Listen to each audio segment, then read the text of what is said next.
Sorry Okay, about that. got Sorry. it. Okay, okay. We were at number 6, enhance the nonprofit's public standing. The board needs to be strong ambassadors for your organization, to be able to represent your organization in the community and to talk intelligently and compellingly about the work that your organization does.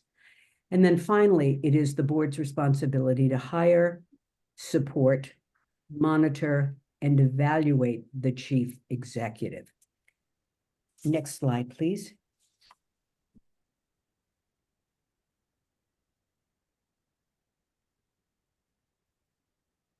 Today, we're going to talk about the steps involved in developing a fundraising plan. And what you see in front of you right now are the 5 steps that we're going to talk about and go into greater detail. You will also have this PowerPoint for your own purposes to use to refresh your memories, to draw on information that you need. To begin with, you want to start with a self-assessment audit, and that's responsible. That's what helps you determine your readiness. The next 2 slides actually will talk more in depth about a self-assessment audit, so we'll talk about that in just a bit. You want to be able to identify your organizational needs and put them in priority order. Now, this has to do with your strategic plan. When you are developing a fundraising plan, you want to go back to what your strategic plan said were the organizational priorities, the organizational needs to be supported. That's the basis of where you're going to start your fundraising. What are the 3, 4, 5, 6 most important areas around which you will be donating? And then you want to prioritize those funding needs and clarify the case for donating. That's often called a case for support, and you will develop one for each of the fundraising needs that you identify. Your case needs to articulate the funding needs in terms of the constituents, not in terms of what the organization needs. This is about the services that you provide to your constituents, the people who come to you for help. We mention this because research tells us that donors are more likely to support an initiative if it makes a difference, if it impacts someone's life. So think in terms of those impacts as you develop your case and be sure to include them. You want to identify your target donor constituencies. Those are the donors who are likely to fund an initiative, and figure out what is the most effective strategy for cultivating and soliciting their support. And we're going to talk a little bit more about that down the road. You compile all of this information into a development plan. You circulate it among your board and staff, gain approvals, and then you implement your fundraising plan. So that's the general overview of what we're going to be talking about today. I'm going to be talking about the first 8 slides, and then Connie's going to step in and talk about how you actually put together a plan. Next slide, please. This slide and the next one include a template for a fundraising self-assessment audit. There are 32 items, 32 questions that ask, to what degree does your nonprofit have the right tools to be successful? Now, 32 questions, I know seems a little daunting, but remember that this is just a tool and it will help you strengthen your program. You want to use it as a guide that you will implement over time. You can use this plan, the one on this page and the next, or you can develop your own. I'm not going to go through all 32 questions. The Chester County Community Foundation also has self-assessment audit templates that you can use as well. But whatever you choose, make sure it's one that allows you to assess and reflect your organization's fundraising environment and is built upon best fundraising practices. Develop good questions, be ready to challenge assumptions and to seize future opportunities. use this assessment to create a shared picture of your fund development program. Then the board and staff together outline strategies to address those areas that need improvement. This will help you examine your organization's readiness for fundraising. Board and staff fundraising roles will be clarified, systems and procedures will be clarified, and you will have a cultivation and stewardship plan in place for marshaling your donors. Next slide, please. Now, you may recall we started talking about the strategic plan and how it affects your fundraising plan. Well, here's a visual. Your vision, your mission, your values, and critical success factors are those things which drive your organization, which drive your programming. It drives the work that you do. So as you put together a strategic plan, you want to include always your vision, your mission, and your values when you set the goals that you want to achieve in the coming 2, 3, 5 years, however long your strategic plan works. And those goals are reflected in the business strategies in your programs. It might be program delivery, it might be marketing or services, it could be client services, it could be finance. But the vision, the mission, and the values are the things that drive that process of setting the goals and setting the programs that match the goals. Ideally, your mission, if your mission is to provide social services to an underserved population, one goal may be to increase the number of constituents served and to measure the impact of services on the quality of their life. Your fundraising approach will communicate in an urgent and compelling way the services that your clients need, the description of how you will meet that need, what it will cost, the cost to the client, the family, the community if it is not funded, and the impact. Always the impact in terms of the client, not in terms of the organization. Language you might use could include, your gift makes it possible for, and then tell the donor what it is that your client will receive as a result of their gift. It's very client-focused. It's also very donor-focused in that it focuses on the things that a donor tells us they want to know and they want to fund. Next slide, please. Now, you want to prioritize your funding needs and clarify the case for donating. There's lots of language in fundraising proposals about the organization, and that's fine, but you really want to cut short on that and focus on what is the need to be met so that the reader has a very clear understanding of what you're asking them to support. And it's well to give donors a number of options to consider so that they can select what's right for them. What is the need to be met? Clear understanding of what the donor is being asked to support. Why is it important to the world? You want a strong, urgent, and moving case for support. You want to talk about how the nonprofit is going to meet the need. Demonstrate that you have a well-developed plan for meeting those goals. How much is it going to cost? What is the cost benefit, amongst other priorities?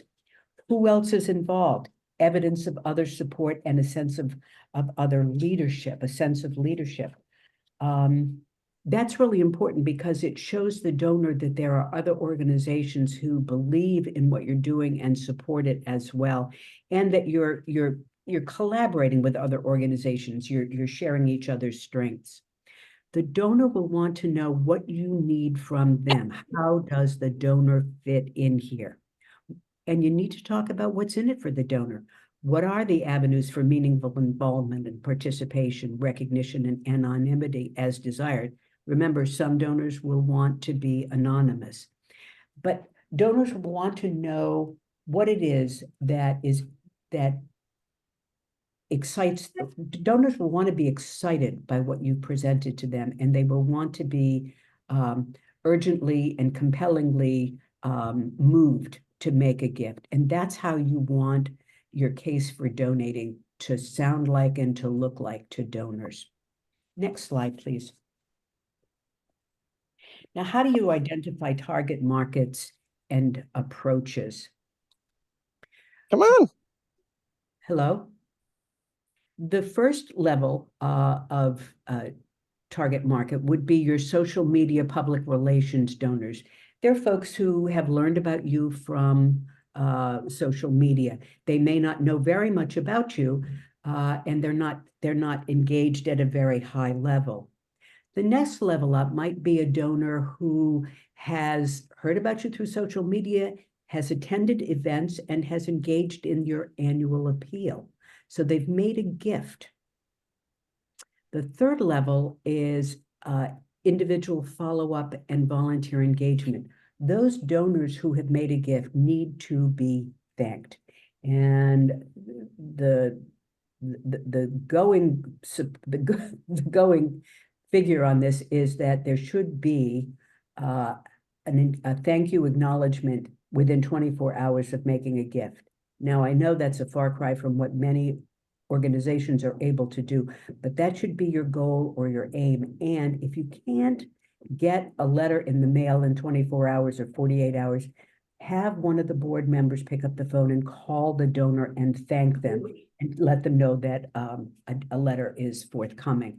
But the donor needs to be told, be informed of your appreciation for their gift and acknowledged for the gift that they have made.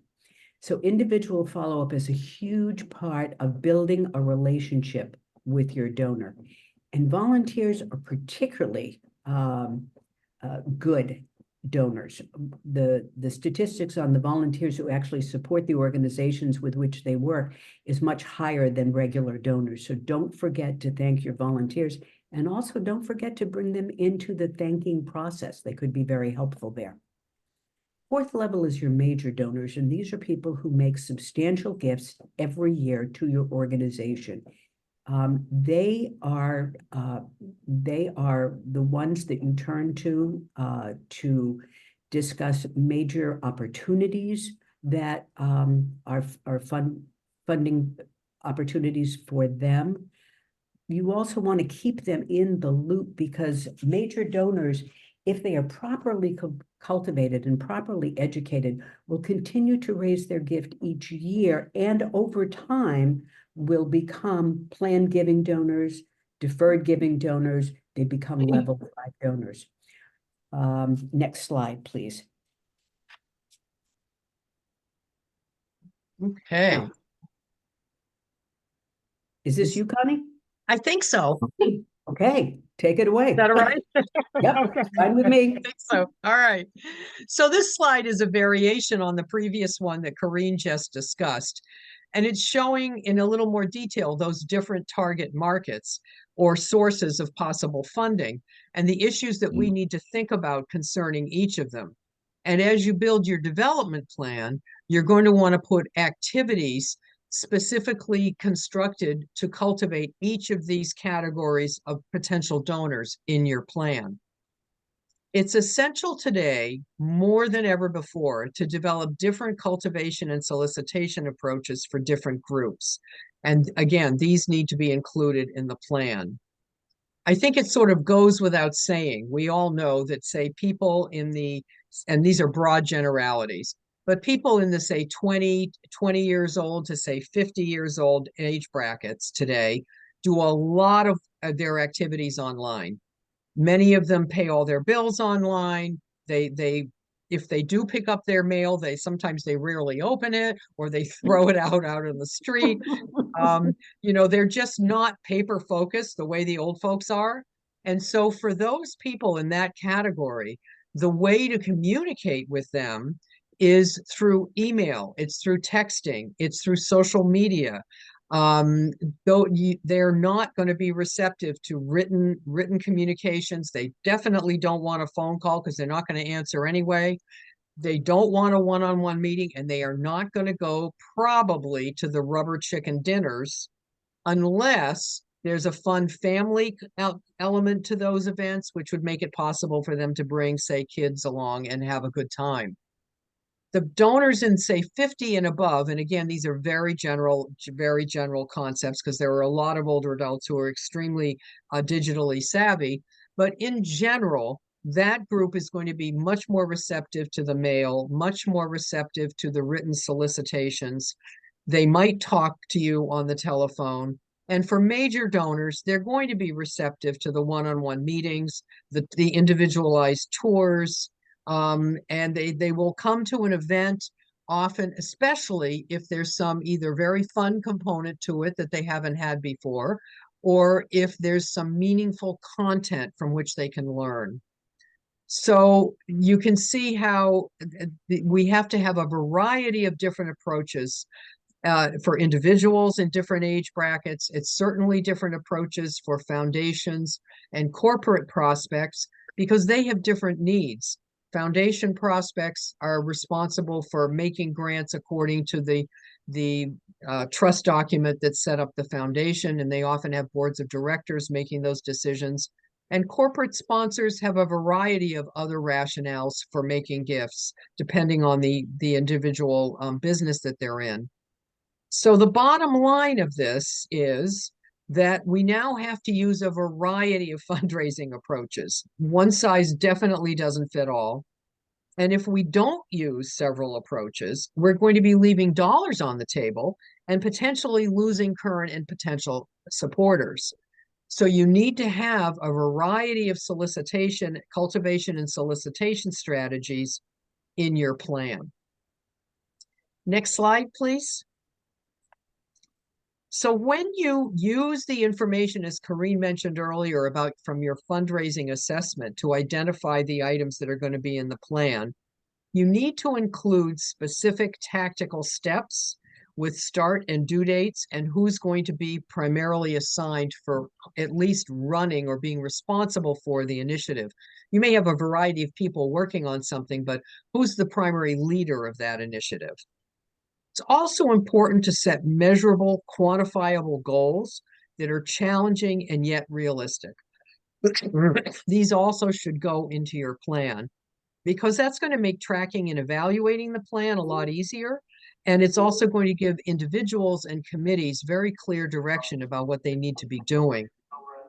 And in those goals, you want to include not only how much money did we raise, but you want to include how many prospects do we have, how many donors did we get through a specific initiative, how many gifts were made through an initiative, and then ultimately how many dollars. Because that's going to be able to allow you to track from year to year. Well, did our annual appeal do better this year? Well, we didn't raise a whole lot more money, but we got 10% new donors, or we got the average gift size went up. The number of donors went down, but the gift size went up. It'll allow you to do all of those different metrics when you're analyzing the success of a particular initiative. And that's one of the important things. I think one of the important benefits of a fundraising plan is it allows you to do those kinds of things and measure against your best intention when you created the plan a year or so previously. Next slide. So once you've made the plan, it's really important that you consult it regularly. It's not going to do you any good if it sits in the computer. You want to use it in staff meetings to be sure that you're on target in terms of what you anticipated the activities being for any given either month or quarter. You want to use it with your development committee. And I would suggest that it get reviewed at every meeting of the development committee. It's going to make it really clear to your volunteers what they need to be doing. And that's one of the main reasons I find when volunteers seem to be, from a staff perspective, seem to be disengaged. It's that they don't know what to do. They're not clear about, well, yeah, we want to raise $10,000, but what's my role in it? Having the development plan with clear responsibilities and activities listed will make it very easy for volunteers to go, oh, there I am. I'm on that line of that thing. Oh, okay, this is what I need to do for the next few months. So bringing it out and having it at every development committee meeting is going to really help. And it's going to also help maintain a sense of urgency, motivation, and responsibility. Years ago, Corrine and I were working on a capital campaign together, and I remember this very clearly. We had a capital campaign committee meeting that did not go well. And we came out of the meeting, we were out on the street, and Corrine said to me, "There's no sense of urgency. This is a big problem." Do you remember that? This is a big problem. There's no sense of urgency. We're not going to go anywhere. And we're like, okay, good. Let's back up and figure out how to create that sense of urgency. And we did. And they came in ahead of schedule and it worked. But at the time, they were just sort of, I don't know. Yeah, maybe I can talk to this one or that one. And we were like, no, we need accountability. We need a schedule. We need assignments. And that was the saving grace for that. Do you remember that, Corrine? I do. It's also how we got named the Terrible Seas. That's true, but you know. You also want to use your development plan at every board meeting, especially if you have a board that needs to be a little more engaged and motivated and committed to being involved in fundraising. Because if you review that development plan with them, it will help to remind them of their very important role and help them to see whether they're on target or not. So there's a real value with keeping it in front of people. I mean, again, if your board meets monthly, you might want to do it quarterly or something like that, whatever makes sense for you. But putting it on the table so that they can't just say, oh, that's somebody else's responsibility, having them recognize what's in there and the importance of the things that are in there to your organization accomplishing its mission is really important. And it's also a helpful tool for staff when working with board members and volunteers, again, because volunteers need to have clear goals and direction. There's little guesswork or ambiguity if you have a clear development plan. It's also important to remember that this is a year-long plan. It's based on your best judgment and your thoughts at one point in time, and things may change. Priorities may change. You may launch a new program that needs funds raised for it. A major donor may drop out, and you may have to scramble and say, oh my gosh, this foundation changed its guidelines. We've got to come up with other sources for this $20,000 grant that we're not going to get in this year and ever again. And on a positive note, new opportunities may arise. You may find a new volunteer gets really engaged in what you're doing and says, you know, I really love your work. I want to support it. How can I help? So there may be new opportunities as well. And so you need to feel free to change your development plan if you need to. But like in a strategic plan, it's very important that these changes be done thoughtfully and openly with everyone involved who needs to be. So there's transparency and an understanding of why it is you're changing direction. And the nice thing is, once you have a development plan, it's usually quite easy to adjust and evaluate it and update it for future years. You basically follow the same process. You retain any recurring activities, things that occur annually, no matter what, or quarterly. You take out the non-recurring items that have already been accomplished, and then you add in new non-recurring items that might be specific for that coming year, and reflecting also the goals in your strategic plan, as Corrine mentioned earlier. And you should always use your strategic plan as a guide when you update your development plan. Those two documents need to really go hand in glove with each other. You should also, at that point, evaluate how effectively the plan was used with all those concerned, with the staff, board, volunteers, development committee. See how useful it's being. For example, if people are really engaged with this, you might not need to review it at every meeting. You know, email reminders might be sufficient. Or if you're in the process of getting your board more engaged, you might need to add in even more prompts and strategies to help them focus on the plan. Next slide. So this is talking about the fundraising reality we alluded to earlier, that individual donors have been and continue to be where the money is. As you can see on the left side of this chart, it's talking about your annual donors, the people, generally speaking, people who give online, your monthly donors. 20% of the funds come from 80% of the donors. And these are people with whom your relationship is very arm's length. It may be digital only, it may be mail only. You generally don't know much about these people. And then on the right side of the chart are the major donors, which Corrine alluded to earlier. This is where 80% of your funds are going to come from 20% of your donors. And these donors are highly relationship based. And it's interesting that research shows on an average that 70% of 70% or so of gifts made in the United States come from individual donors. And when you add in about maybe 7 to 9% or so for bequests, which are also individual gifts, you get a total of almost 80%. And in philanthropy, as you can see here, that's that 80% of the funds coming from 20% of the donors. And it's very interesting because these numbers haven't changed significantly in, I would say, the last 20 or 30 years. They may vary a little bit, but they're pretty solid. Foundation funding is what, about 10%, 12%, and corporate funding is 5 or 6%. So individual donors really are where the money is. And you can see the strategies on the right side of this chart are high impact personal strategies. This is where you get your major gifts, your major campaign gifts. You'll get your planned gifts, probably, most likely. There are always exceptions with humans, but generally speaking, you'll get your planned gifts from this side of the chart as well. This side of the chart is the most cost-effective way to raise money. It requires far less upfront cash. Generally, to raise a major gift costs about 3%.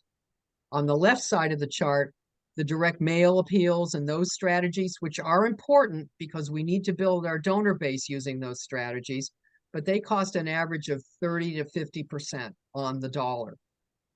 So almost, it could be a third to a half of the gift is spent on the expenses. Raising money through special events, those numbers can go even higher depending on what your sponsorships are. The gifts on the left side of the chart are way more labor intensive. They take a lot more time, and they're basically staff driven. The activities on the right side of the chart are heavily reliant on volunteers, and volunteers are generally really crucial to opening doors. It's the lowest cost, but it's the highest return.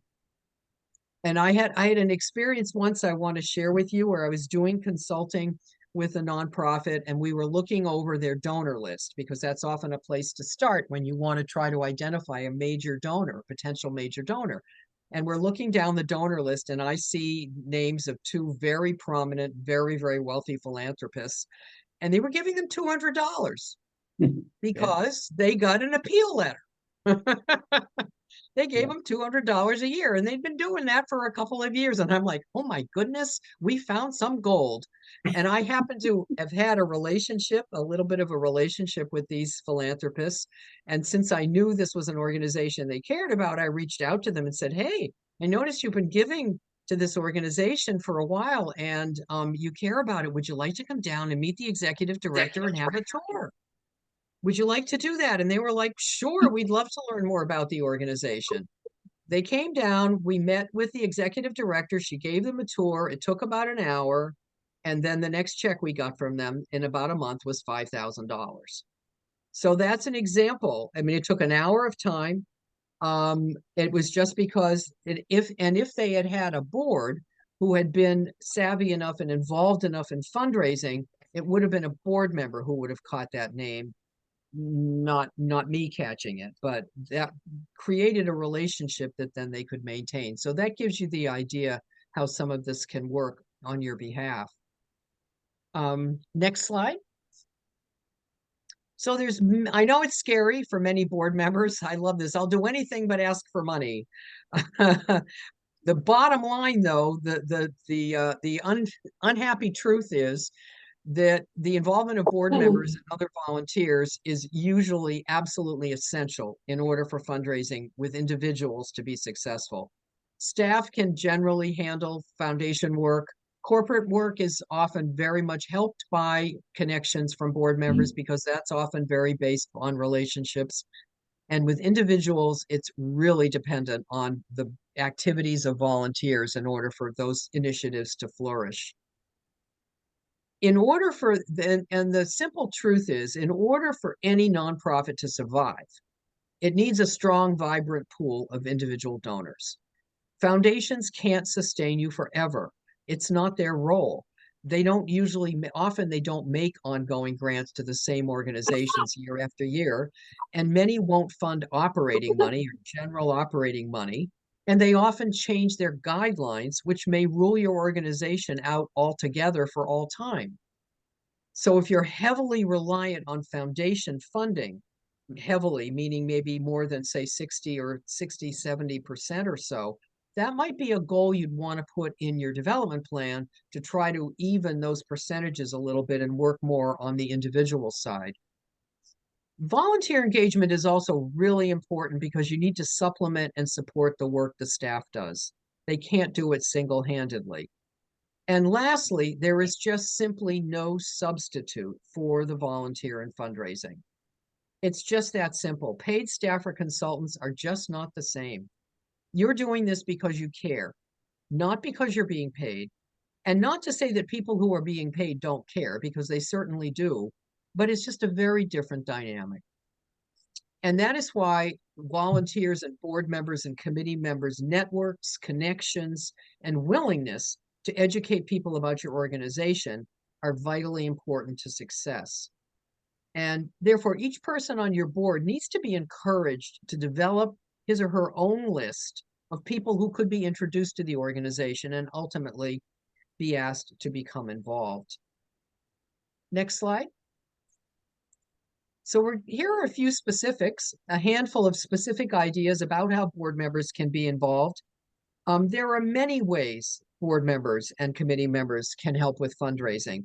And I think what we found is often people fear that the only way they can help is by sitting down and asking somebody face-to-face for a gift. And that is great if you are open to that, but that's not the only thing you can do. Again, fundraising is a team effort.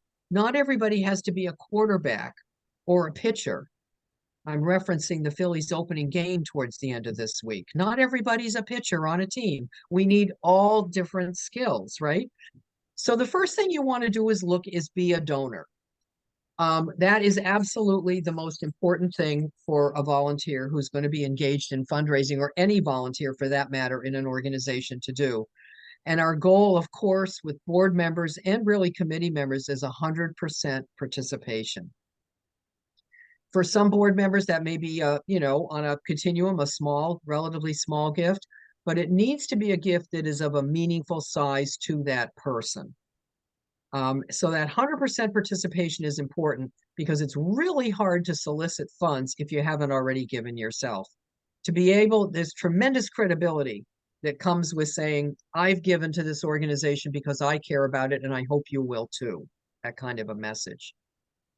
And a second activity is to be an ambassador. And that is, I think, one of the most important things, is to think about who you could introduce to your organization.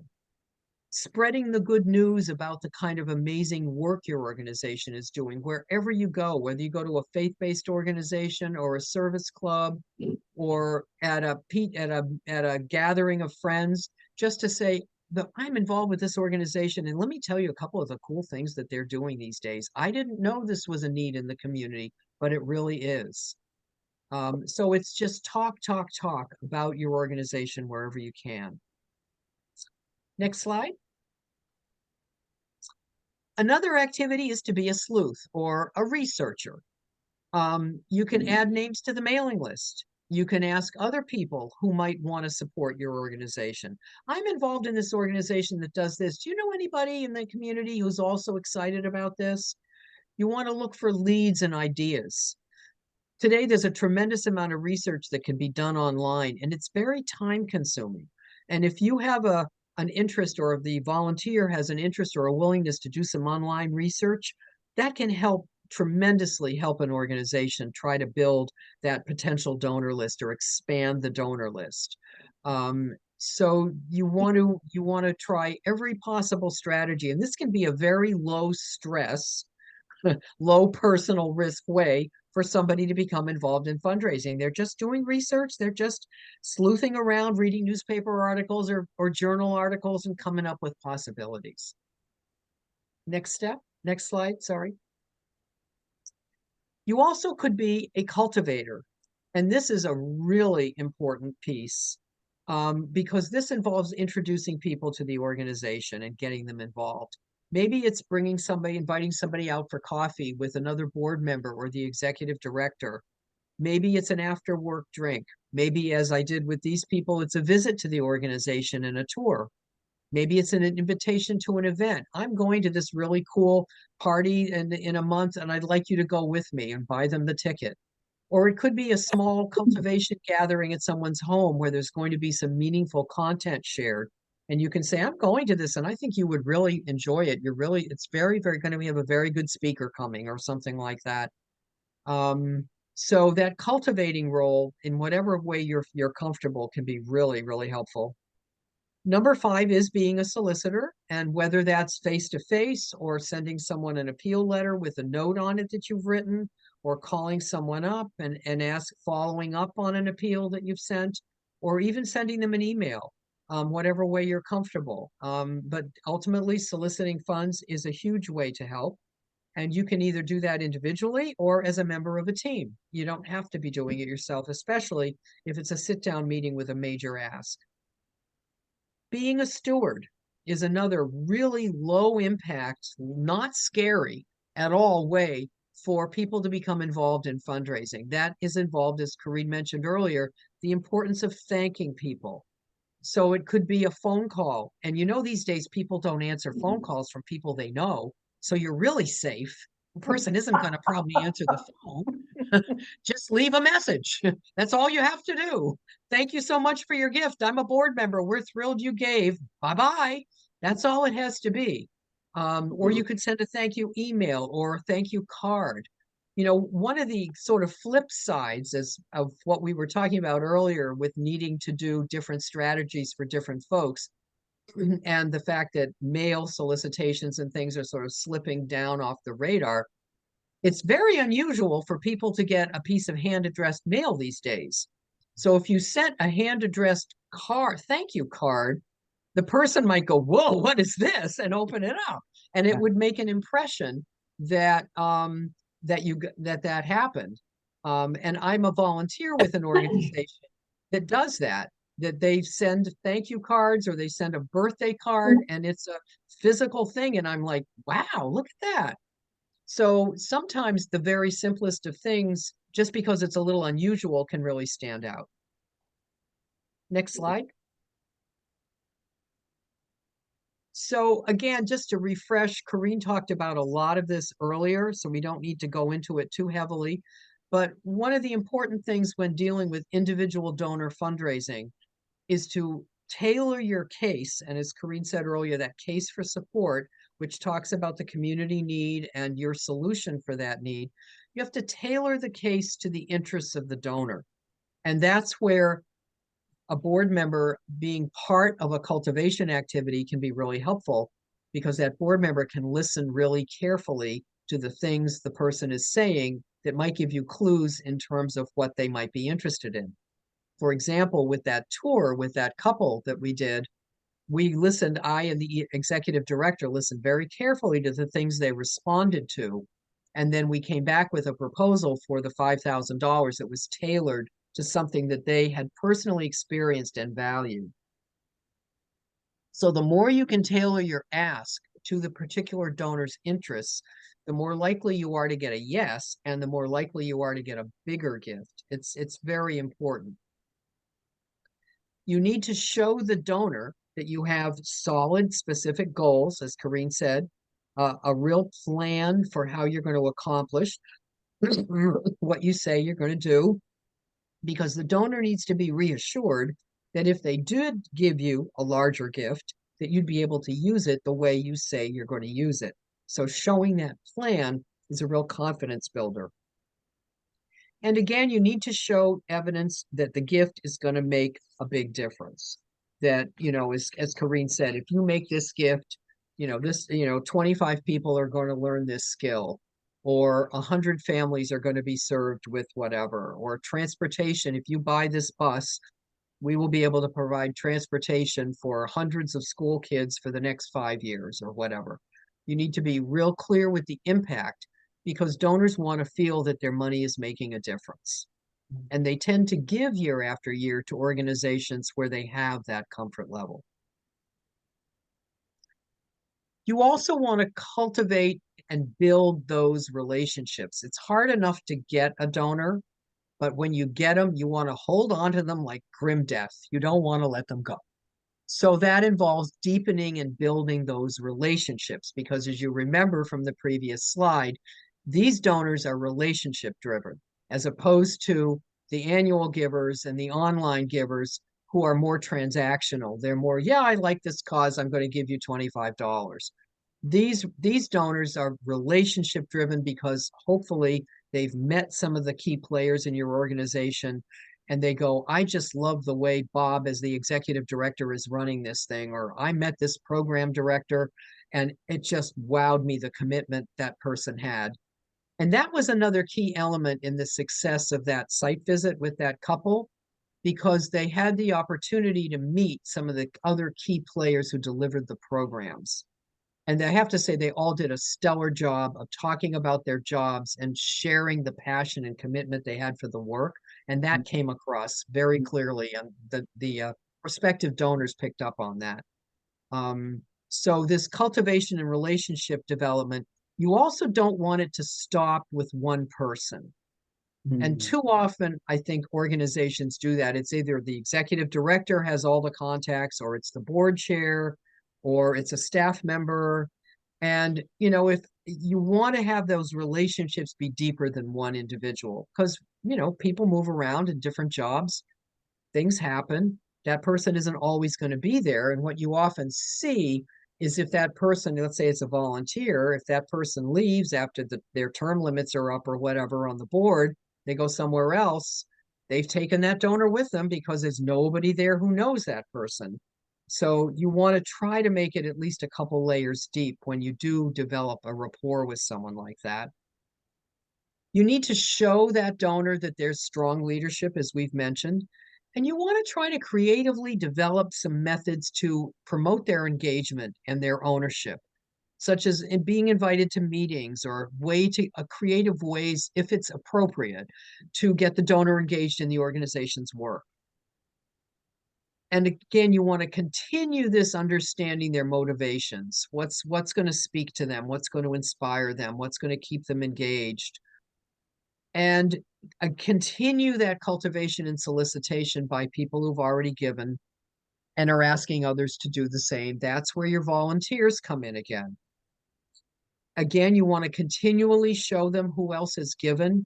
So many times, Corrine and I've had the experience of asking someone for money and they say, well, who else is giving? And that's where the donor list is important, because if they see other people have become so inspired by your project, they may be likely to give too. Rarely does a donor want to be the only supporter of something. And the exception to that, and of course there's always exceptions, but the exception to that is like very wealthy philanthropists who want their name on a building or on an endowed chair or something like that. But generally, people want to see that other people are rallying around the cause, because again, they want to be successful. They've been successful most likely in their careers or managing their lives, and they want their charitable giving to be given to successes as well. Some donors are going to want opportunities for recognition. Primarily corporate donors are going to want that, and that often is an important selling tool to factor into the solicitation, to just assume that that's going to be the fact. But some other donors may like having their name on a door in a building or on a plaque in the hallway or something like that, and you need to explore that with the donor, and if that's important, figure out some way to do it. And again, this is this continual sort of cycle of cultivation and solicitation, continually be coming up ways for them to be meaningfully involved. Keeping the donor engaged is the key to their continued support. And most likely the e-newsletter once every 6 months is not going to cut it. You want to be creative in developing ways to keep your donors, those major donors, meaningfully connected. And it could be as simple as giving them a call every couple of months and saying, hey, we're working on this initiative. What do you think? If that's something that they're interested in, or you think they might have some expertise, do you have any suggestions how we could do this, or go out for coffee and talk about honestly some of the challenges you're facing and ask for their advice? You know, there is that maxim, if you ask for advice, you get money. And if you ask for money, you get advice. Well, sometimes that works. And you, as you get to know your donors a little better, you'll know who would really like to be asked for advice. And that could be a way to keep people engaged. Next slide. So these next 5 slides, and Hugh, you can just sort of page through them as, are samples of development plans. And I would just encourage you, you'll, as Corrine mentioned earlier, you'll be able to we'll send you this PowerPoint. Develop a plan, develop a format that's going to work for you. For me, these are really dense and what I wouldn't even want to look at it. That is a little better, I think, for me. But then again, I like stuff that's sort of spread out and simple. But pick a format that works for you. It might be Excel, it might be a PowerPoint. But just be really careful to be sure to include what the activity is, what is the date you need to start it, and what's the date it needs to be done. For example, like if your mailing date for your annual appeal is in November, you probably need to be starting that maybe in August. Or if you're having a special event in October, goodness, you probably need to be starting that in February of that year. So put in the start date and the due date, and be sure to have who's going to be primarily responsible for running the initiative. And you might also put in if any dollars are going to be required, because that allows you, if for example, with the annual appeal, of course, that's going to cost money. Put in approximately how much you think that's going to cost, because that's going to help you with budgeting. And it'll help show you where your money, your cash is really going, and is it producing for you? That's part of that evaluation process. So I hope that this has given you some overview, some maybe big picture ideas and maybe some little picture ideas of why you want a development plan, how it can be useful, and how to evaluate them, adjust them, and then make them functional for following years, how it can help you achieve your fundraising goals. We have a few minutes left. Are there any questions anybody has? Either you want to put in the chat or speak up.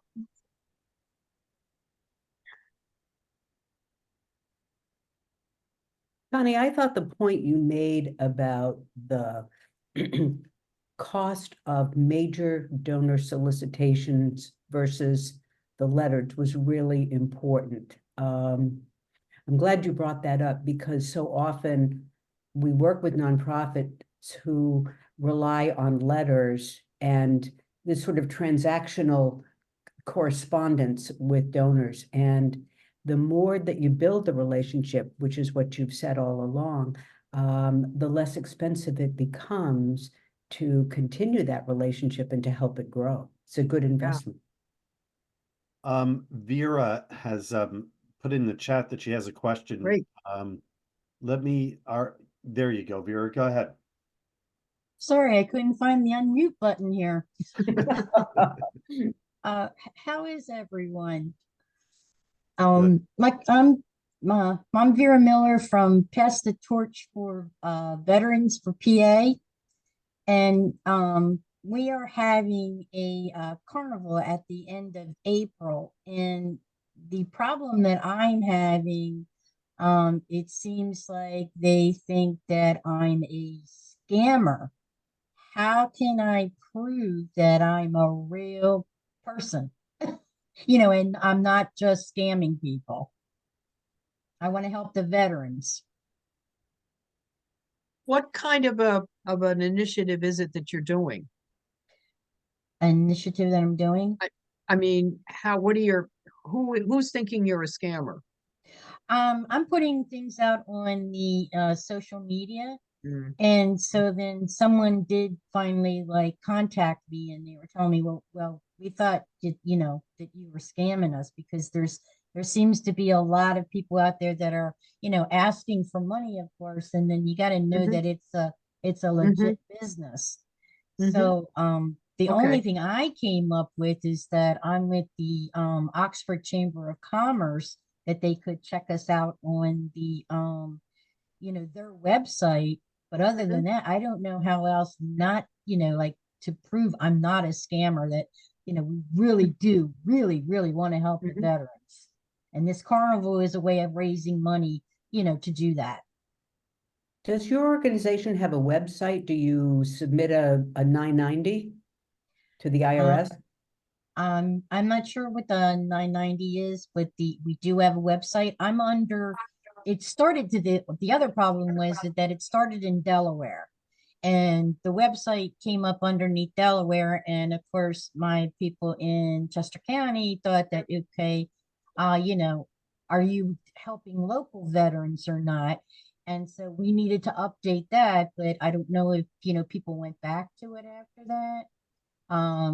But the person who is heading it up is from Delaware. He started it, and my husband and I and another couple are starting it here in Pennsylvania. That we are helping people here in Pennsylvania, and just trying to get the word out. Like I need vendors, and that I'm not getting a really good response back for vendors and stuff. And so I don't know what else to do.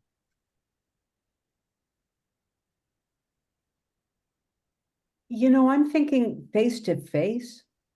Go and meet with the vendor. Bring Mhm. materials with you. Start a relationship that's face to face so that they Mhm. get a sense of who you are. Okay. That's I what did do that. thinking, Con. What do you have any? Well, the other, I think your idea of a website and making yourself look more official and connecting yourself certainly to the chamber is a legitimacy piece for sure. I think also what for myself, when I hear about a carnival like that, I think right away what percentage of the money raised is going to go to the veterans and what percentage is going to pay for the carnival. I mean, that's special event thinking.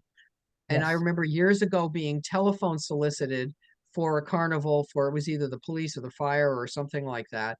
And I said to the person calling, I said, what percent? I asked that question. I said, what percentage of the funds that you raise is going to go to the carnival and what percent is going to go to the organization? And of course, the person didn't know and then they went off and they asked someone else and they came back and they said, oh, 85% is going to go to the phone solicitors in the carnival and 15% is going to go to the organization. And I said, well, your numbers are backwards and I'm not given to you. So if you could come up with some numbers that might show that you're savvy and are aware of that and be able to say, and because this is volunteer driven, 95% of the money that we raise or whatever it might be is going to go to the veterans. That might help to prompt some legitimacy. Yeah. Good. I don't know. Good. Anybody on here a vendor? Anybody have any other questions? All right. All right, well, Well- good. We are approaching 1 o'clock. Connie, Corrine, thank you very much. The presentation is we're going to provide a link to the presentation and a recording of this session. So you'll be able to go back to the presentation and review any of the material that was covered. Oh, great. Thank you very much. Thank you very much for today. Corrine, Connie, anything else you want to get across? No, just go out and develop development plans. Great. Thanks for coming. Well, thank you very much, everybody. Thank you. Alrighty. Thank Yeah. you. Thank you. Bye. Yeah. I know. Have a good afternoon. Bye-bye. Bye, guys. Bye. Thanks for coming. Thanks. It was great. Information was great.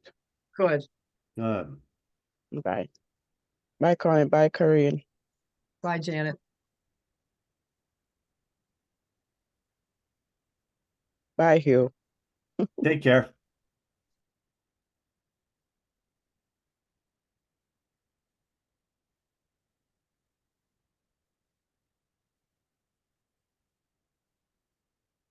That was an interesting question. Oh, hang on. Yes. Anyway, thank you, Oh. Hugh, for doing the PowerPoint and all.